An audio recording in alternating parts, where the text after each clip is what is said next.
President Biden goes to Saudi Arabia tomorrow. I want to bring in General Jack Keane to cover this. General, welcome back. Always good to see you, sir. I want to talk to you about the Iran deal. Is the president still looking for an Iran deal? Yeah, they pretty much are. I mean, it was one of their first initiatives that they took when they came into power, was to reach out to the Iran, much to the frustration of the Israelis and also our Arab partners in the region. And they stiffed Saudi Arabia and the UAE, frankly.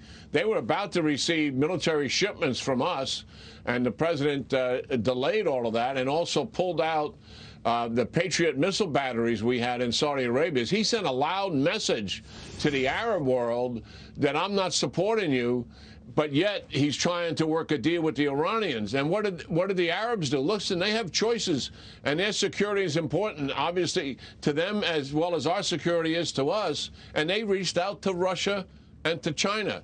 So this is, yes, this is a reset that's taken place by Biden visiting there, and I hope it turns out to be a positive visit. But make no mistake, I mean, clearly the United States wants to deal with Iran, despite the fact it will be fundamentally flawed, despite the fact there's bipartisan opposition to it, led no less by the Democratic chairman of the Senate Foreign Relations Committee, Bob Menendez, who was opposed to the first deal in 2015 and is opposed to this one as well. So basically, we're just begging for oil. That's what we're doing over there. Is that it?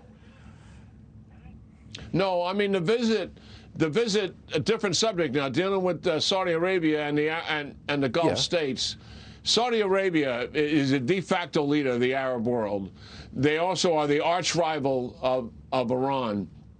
And the reality is they are the world's #1 exporter of oil. And certainly the United States wants stable oil world prices. And that's certainly part of the visit. But the other part of the visit is to shore up this partnership with the Arab world as a deterrence against Iran, and that is crucial. They want to also extend the truce that's now taking place in Yemen.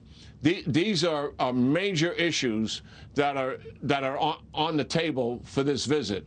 And also, I think they're going to try to nudge Saudi Arabia, Stuart, to get into the Arab Accords and normalize relations with Israel. I don't think it'll happen immediately, but Mohammed bin Salman, the de facto leader of Saudi Arabia, I've been told is already there, but the king doesn't want to do it, and he likely wouldn't do it until he became king. But nonetheless, I think it's important to push him in that direction, because that will help in countering Iranian in the long run. Yeah, that would be a success if that can be pulled off.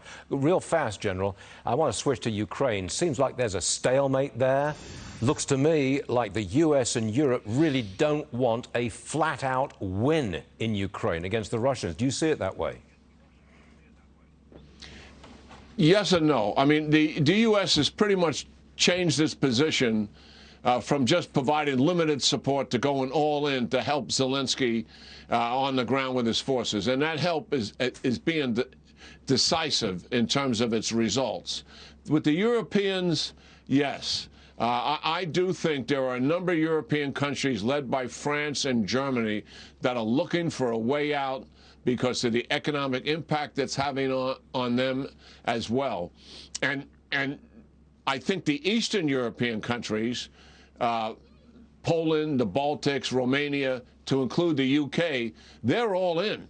And the reason is they see this threat. They see the Russian threat. If Russia achieves a victory in Ukraine, those Eastern European countries, despite being a part of NATO, Stuart, they believe they're next. Yeah. And that's why they're all in. But yes, you put your finger on the underbelly of the problem that we have with the war in Ukraine, that there's softness being developed among the Europeans for sticking with this. And that is going to be a problem going down the road. Sure is. It's referred to as Ukraine fatigue. Yes, and it can truly hurt. Yeah. General, we really need and want your expertise, and you always provide it, and we're very happy to see that. Thank you very much for being here, General. Jack Keane. Thank you, sir. Yeah, great talking to Stuart. Thank you.